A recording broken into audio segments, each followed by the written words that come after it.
Yes, welcome everybody. Welcome Juma and everybody else. Welcome. Thank you. Okay, why do we have a weekly Zoom? Well, firstly, to be a support group. Because a lot of people want to lose weight, but on their own they struggle. They need the support. And support group obviously helps a lot, as we know. So the support group is there to help you. Everybody who wants to lose weight, we need support. Also give us some tips on health and nutrition in general, and get some questions answered. Like tonight's topic is actually based on the questions somebody asked. So that's why I try and answer it for you and have some fun doing it as well. Well, like you see at the bottom there, I don't eat snails. I like fast food. A lot of people have that feeling or that opinion, and that's because there's a problem eating all the fast food. That's why some of us are here, because eating too much fast food. Some weekly tips. Check what you eat and drink, obviously. What's your portion size? Because even if you eat only healthy things, and if you eat massive portions, you'll still pick up weight. Learn to read labels. Choose foods high in fiber and low in carbs. Fiber, very important, and fat as well, because it helps to suppress your feeling of hunger. Choose foods that promote the healthy endocrine or hormone system, and avoid endocrine disruptors. I'm going to touch a little bit on that tonight as well, because that's one of the problems we have in the home. So if you want to lose weight, balance your hormones. Okay, what is a hormone?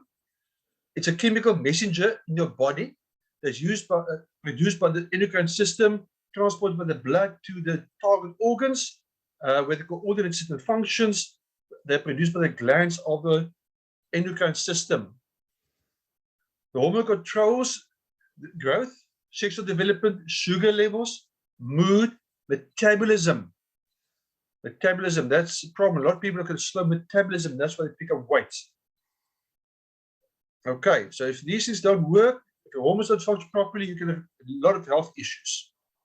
And picking up weight or not being able to pick up weight is another problem. Just to show some places where you find different hormones, or where they're produced in the body, and from there they're transported to where they're needed in the body. I'm not going to go through all of them, but it's available on the internet if you want to look these things up. But I am going to put this on my YouTube channel after, so you can also look at the video again. Being overweight or underweight affects your hormones, but your hormones can make it more difficult to maintain a healthy weight. So it's a vicious cycle. You can be overweight because of hormones, you can be underweight because of hormones, but if you're overweight or if you're underweight, it can affect your hormones as well. So this is a challenge there. Now, when chemicals called endocrine disruptors block the natural path of your hormones, see, these disruptors, they actually go latch onto sites where the hormones must go, and then they disrupt our process. They can cause imbalances as well. And they can throw the whole body out of sync. And this can result in, because of several things, but it can be because of unhealthy lifestyle, poor diet, lack of exercise, and toxins. Now, toxins in your food, personal care products, cleaning products, even in medicines. Menopause can also affect it. So, weight is often affected in that the person gains or loses rapidly. Sometimes people struggle to lose weight. They reach the plateau. They just can't lose weight. They can also be because of a hormone imbalance. Okay, so hormones play a massive role in many functions inside the body. So we need to look after your hormones. Now, if you've got toxins in your cleaning products in the home, endocrine disruptors, there are many diseases and health issues that can be the result of that.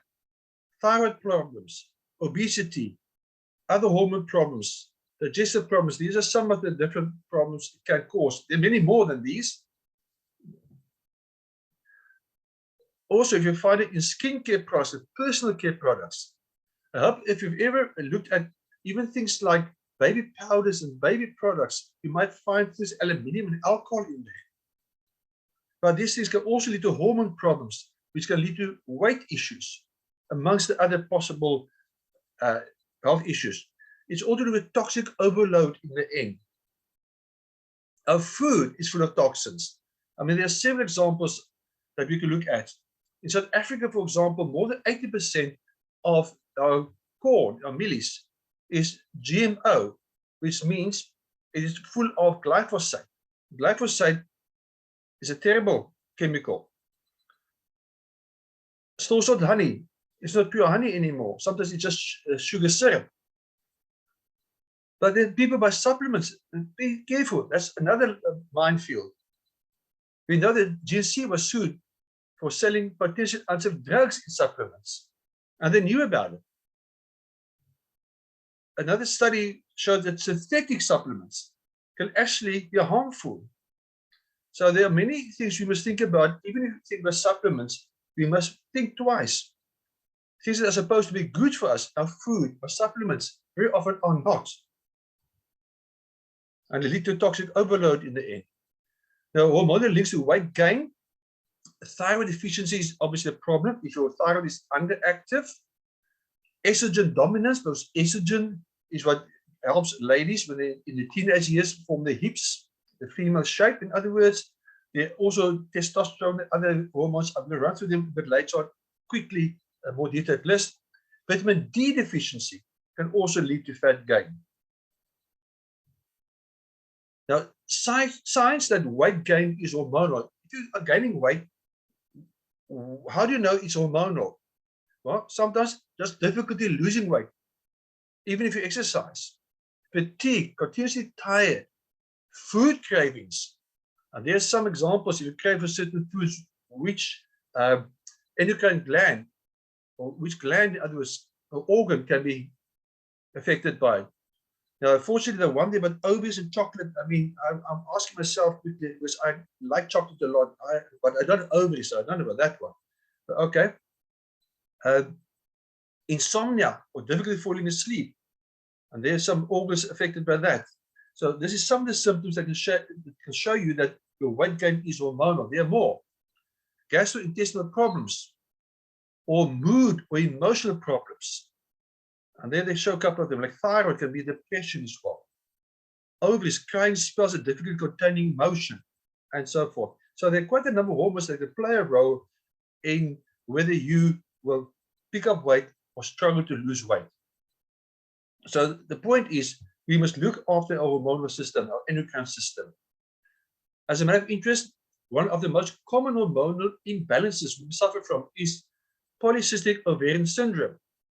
They said affects up to 3 in every 10 women. Signs of that would be acne, excessive hair on the face and arms, hypoglycemia, or unstable blood sugar, thinning of hair, ovarian cyst, and mid-cycle pain. Some signs again that you might be suffering from a hormonal imbalance.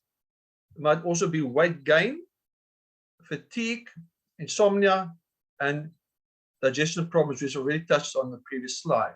You can see there are quite a number of things that can show that you've got a hormonal problem.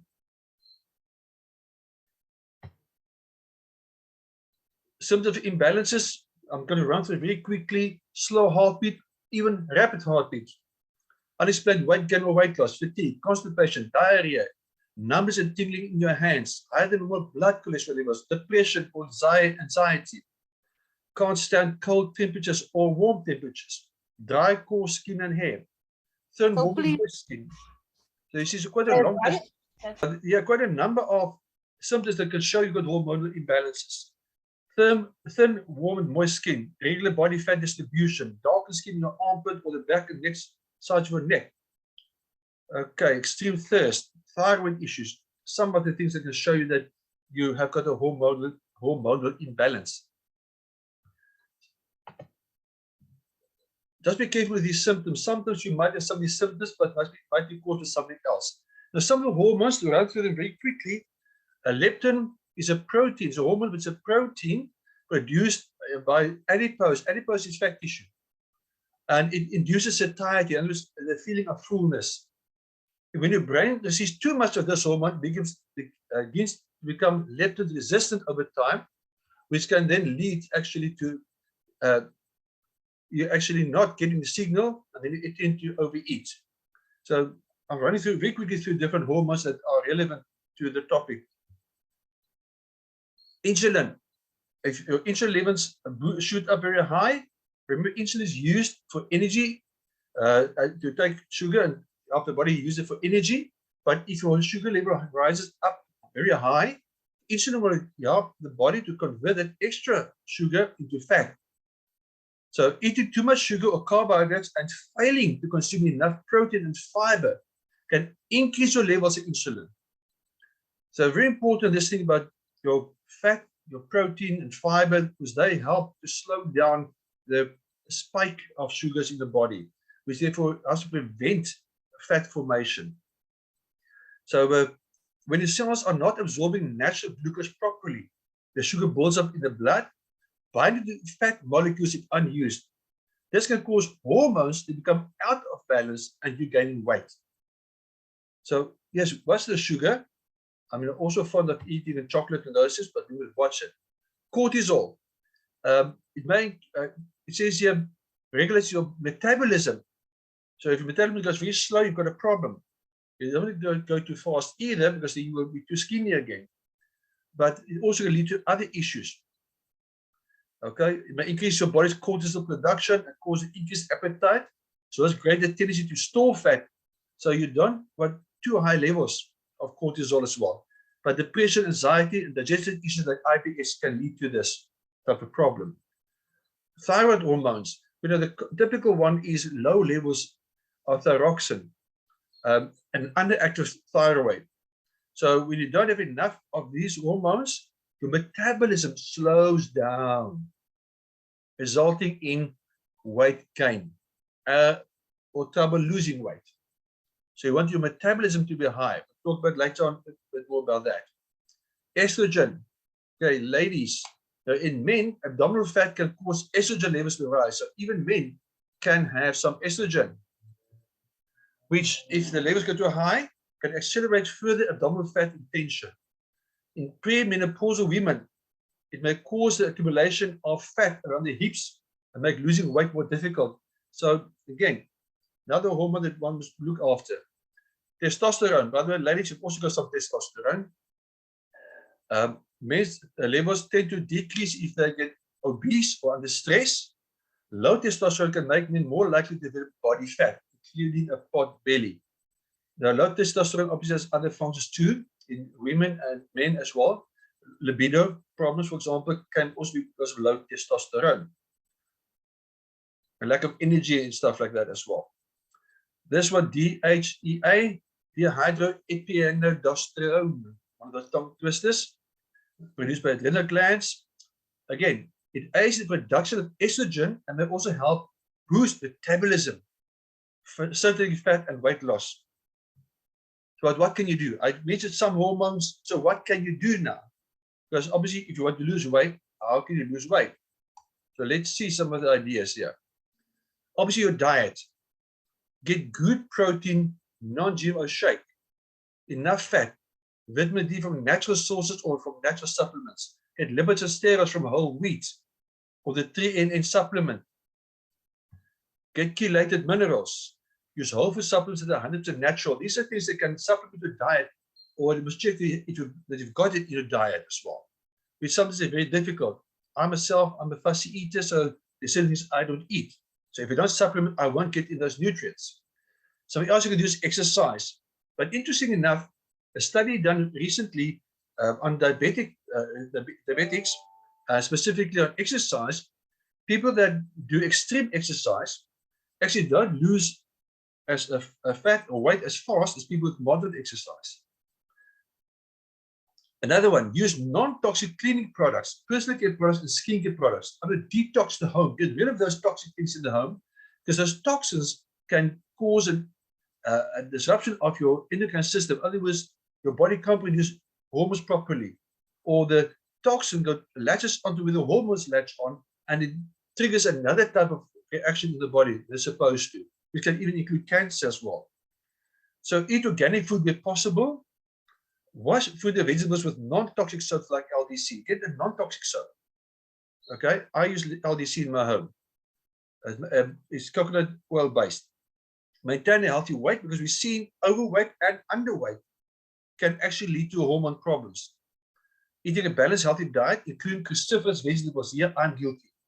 I don't like cruciferous vegetables. That's broccoli, Brussels sprouts, cauliflower. Don't like them. Then manage your stress.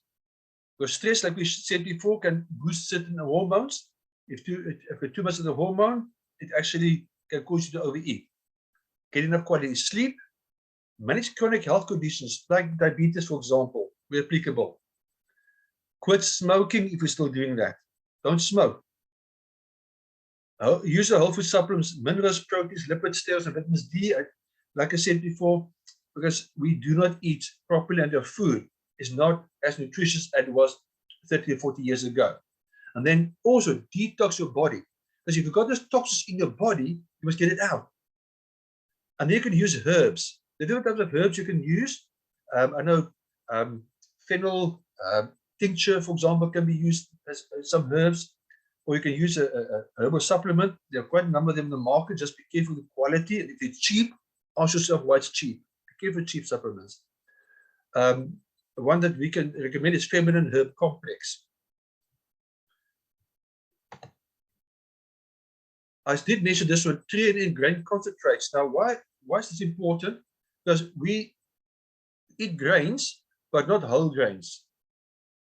In the whole grain, you find these lipids and sterols. And these lipids and sterols are very important for nutrient utilization efficiency. But take note, I made some highlights there.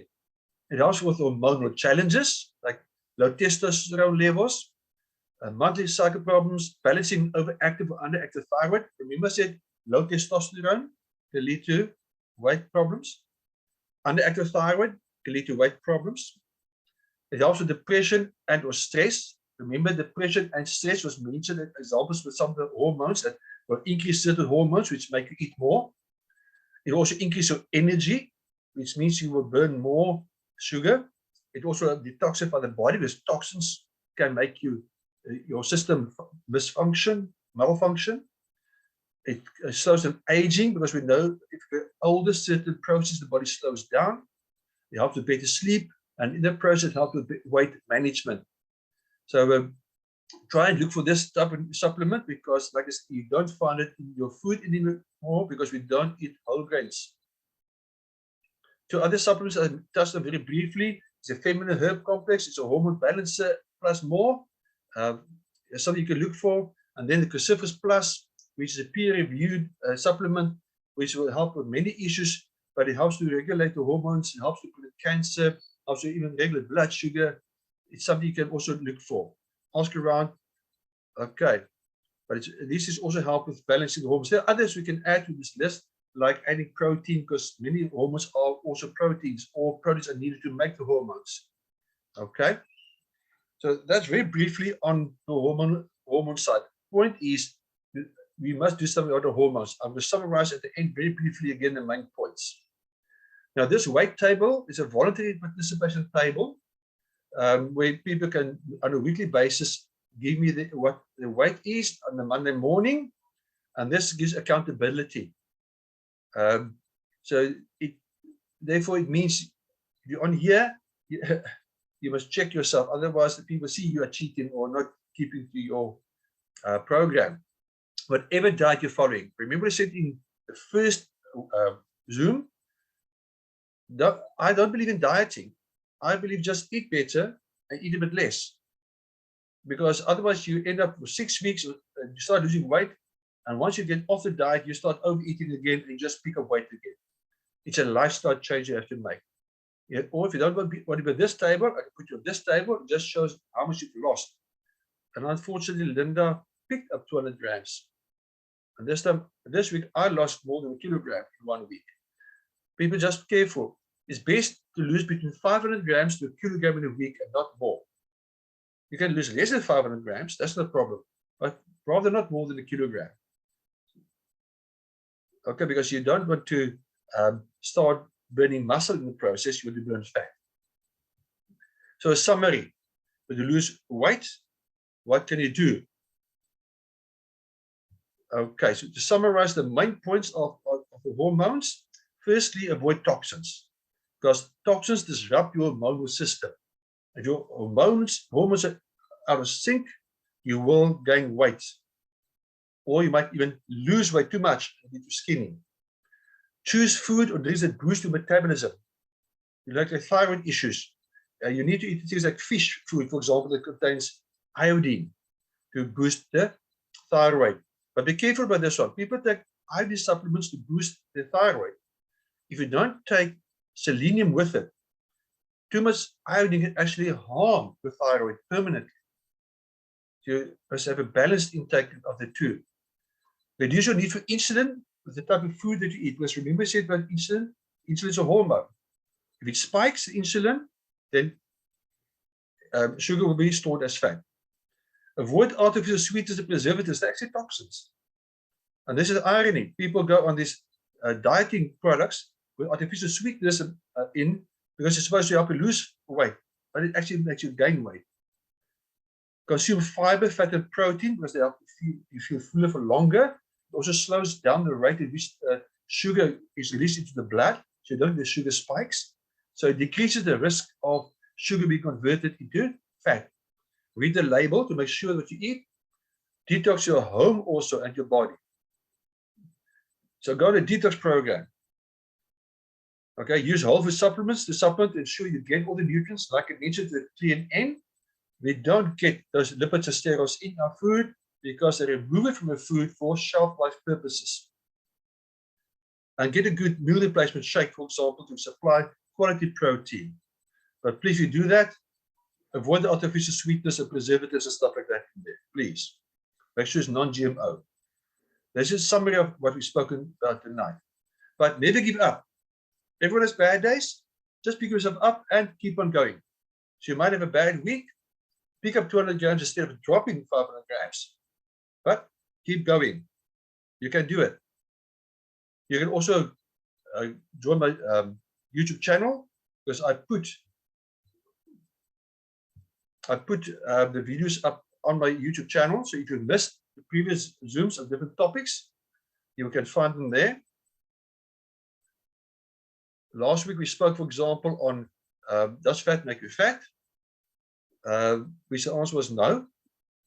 And then you can change your buying habits. For more information, contact the person who invited you, or email me at herman@vibrantlifestyle.co.za, or subscribe to my YouTube channel to see the other videos as well.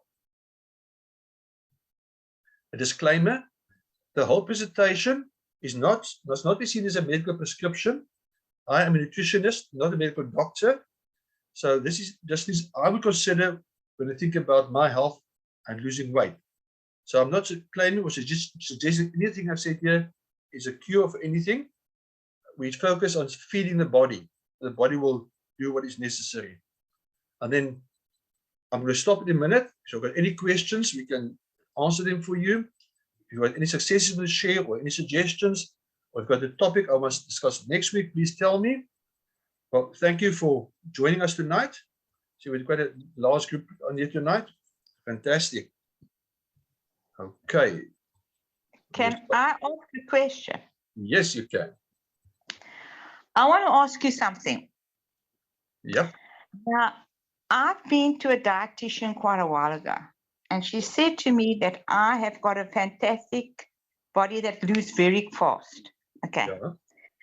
Now, lately, I'm eating a lot of in between because I'm not drinking enough water.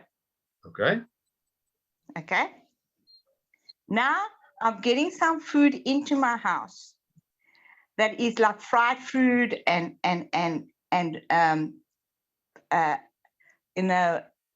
that cup and all sorts of stuff and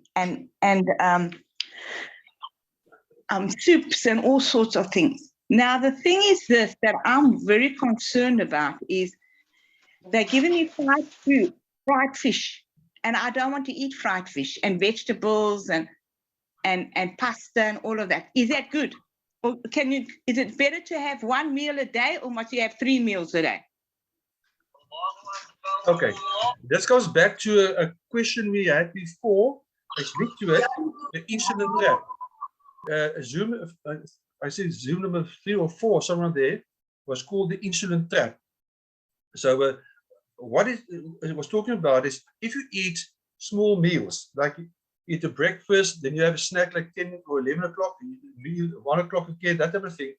Every time you eat something, especially these fried foods, which are normally high in carbs, normally, your blood sugar levels will rise. And because it rises, it will probably spike as well. And then your body gives off extra insulin.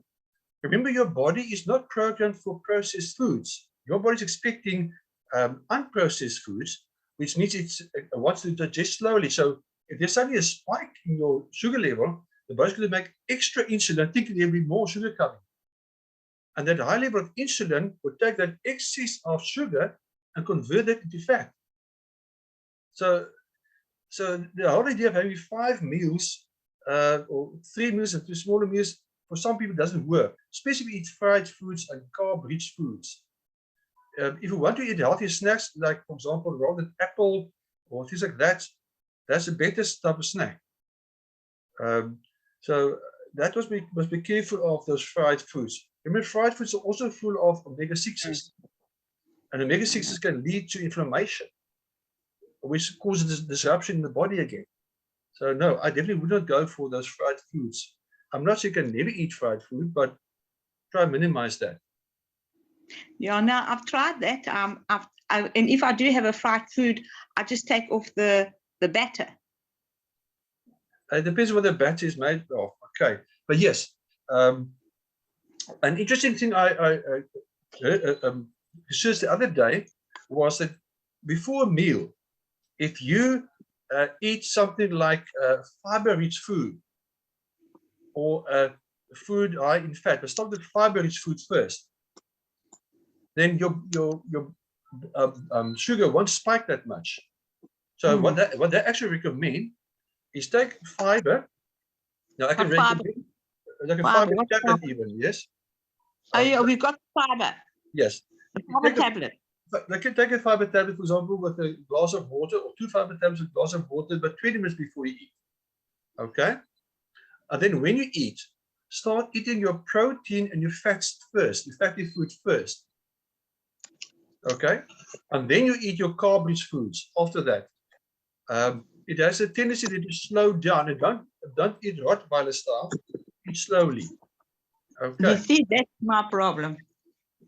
Because if you do that type of combination, then your carb-rich foods last, your body can process it better, and you don't get a sugar spike as much as you would if you eat just mixed.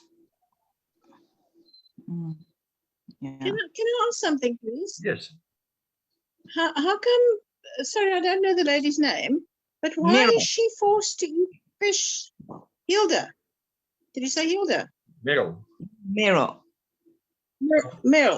Fish is something you Okay. can eat, but the fried fish, I think But that's why is she forced to eat fried fish if she doesn't want it?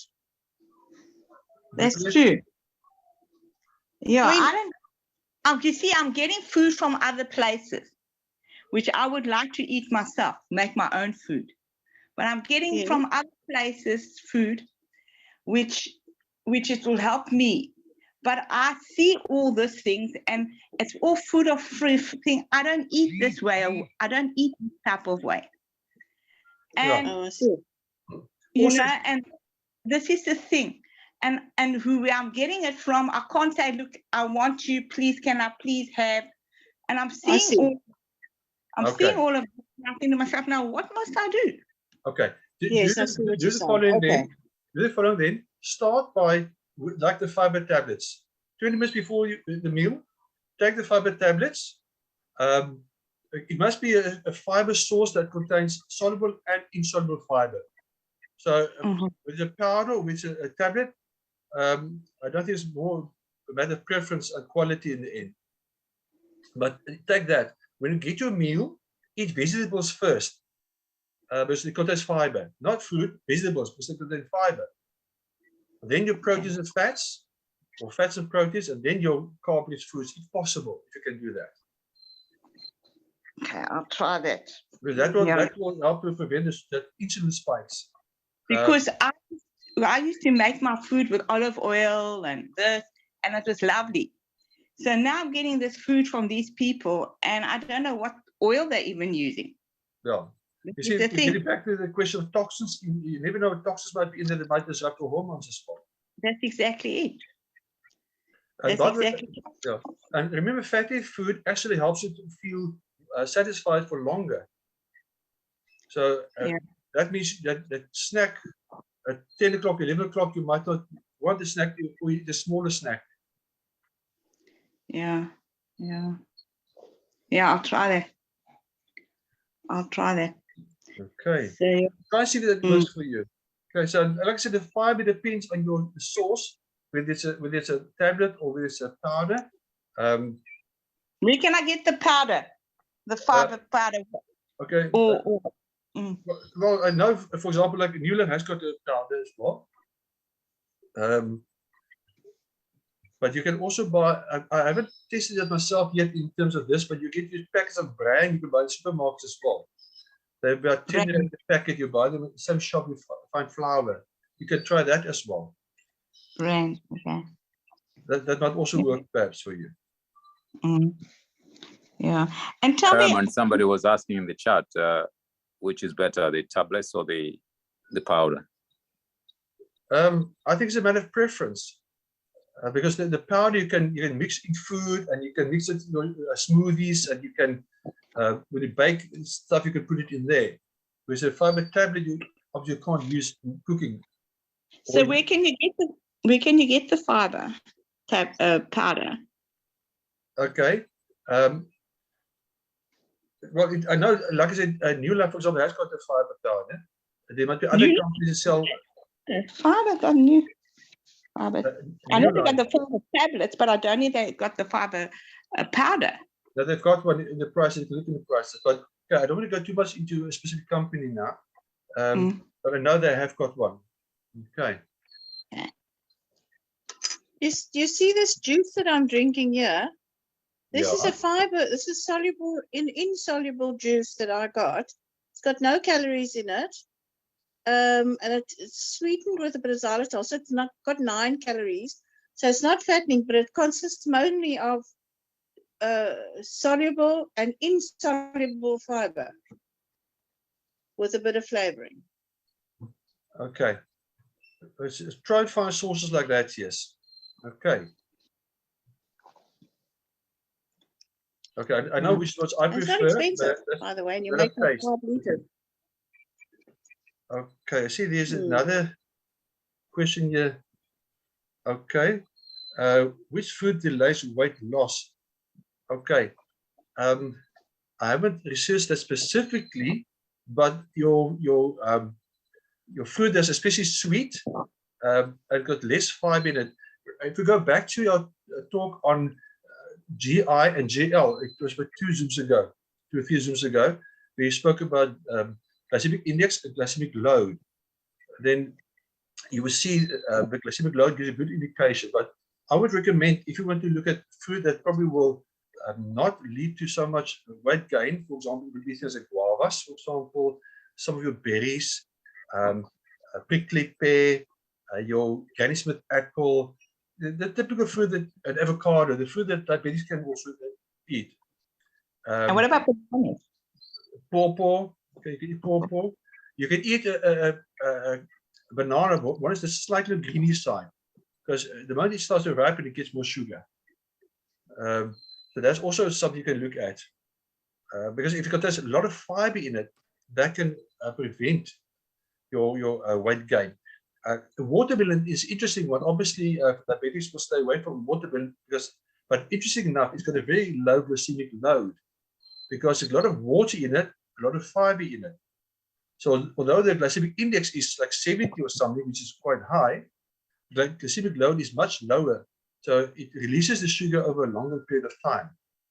So it's a quite interesting one, but I would rather say perhaps stay away from watermelon as well.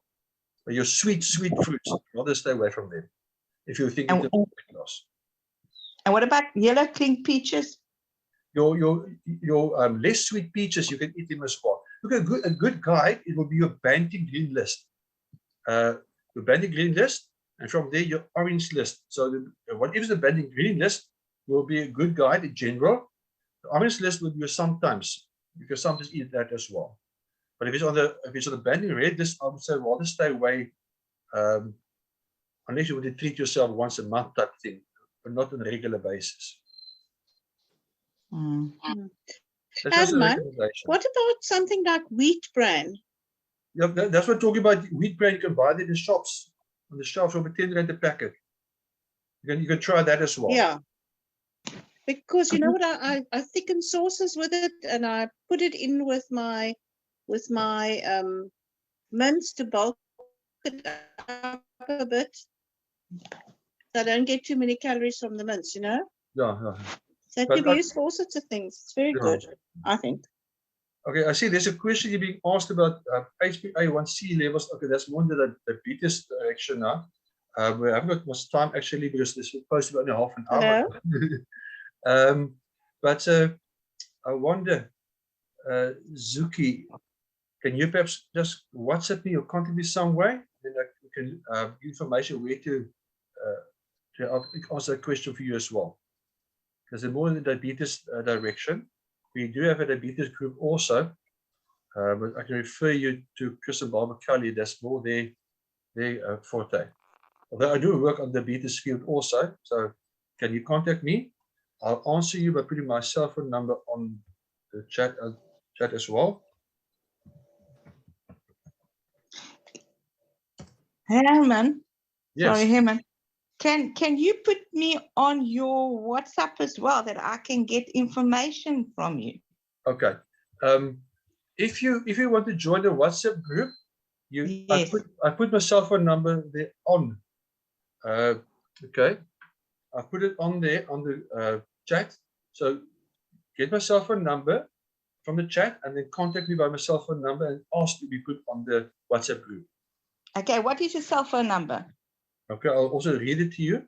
It's 083 083 285 285 98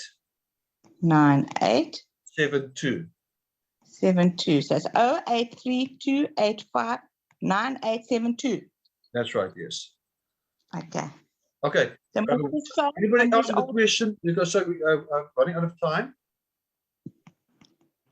Sorry, Meryl. Anybody else with a question? Yeah, can I just phone and then ask them to put me on your website? On my WhatsApp group. And what? You can, it's my WhatsApp number. So if you just WhatsApp me, I'll put you on the group. And, Okay. and if you go on Facebook, you will also find the weight loss support group. You see the logo in the background there? Weight loss support group. If you go on that, you will find us. And you can also join the Facebook group there. Can I put you on my WhatsApp and then just put you on my phone? Yes. Oh, okay. That's fine. Okay. Okay, that would be great. Okay. Anybody else with questions? So otherwise I'll quickly summarize again very briefly. So just to summarize what we said about the hormones tonight, we said that hormone imbalances can lead to problems of weight gain and weight loss.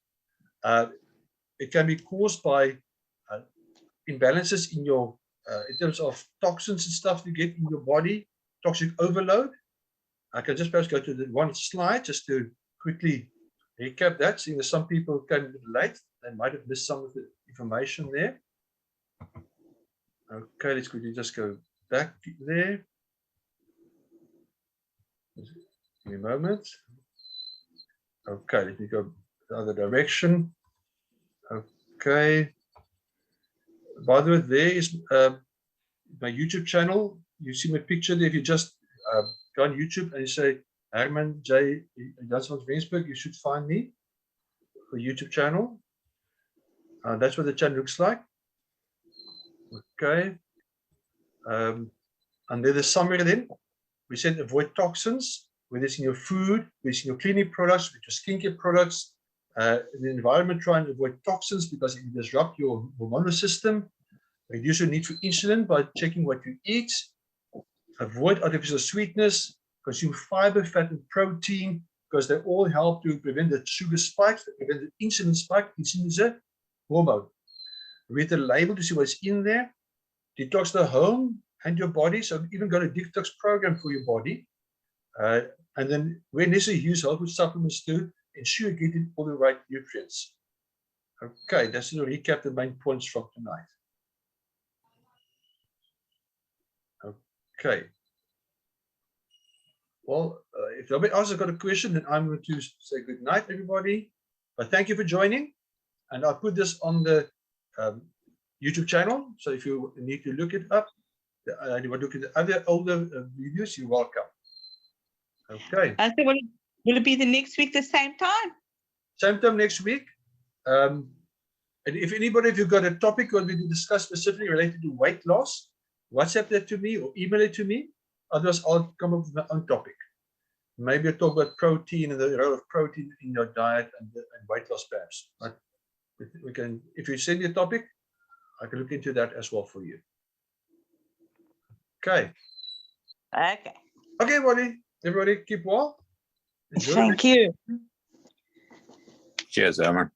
Keep well. Bye. Bye. Bye. Bye. Thanks. Bye. Thank you. Bye.